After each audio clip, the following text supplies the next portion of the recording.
My guess is that you've faced some opposition in your desire to fulfill your calling to be a pastor.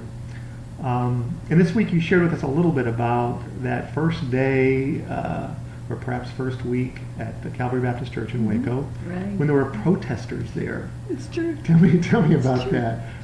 Well, luckily they weren't local protesters. They were imported from East Texas. They're just. Do you know what church? Well, it was. I think it was. Can I say his name? Sure.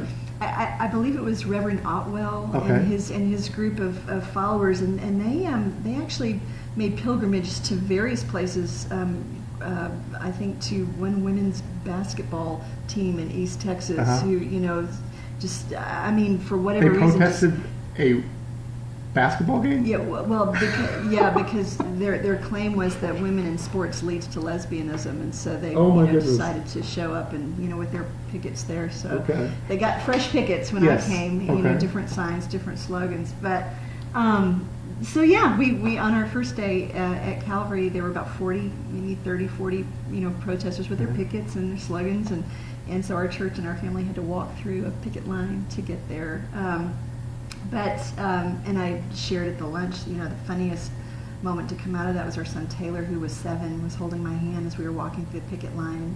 And, so we're walking, and all of a sudden I feel this little tug on my hand, and I lean down, and Taylor leans up to my ear and says, "Mom, who is Jezebel, and why are they calling you that?" But to the church's credit, they didn't miss a beat. They offered cold water to the protesters, invited them into worship. Nobody came in to worship, and by the time we finished worshiping, they were gone, and we got to get on with being church.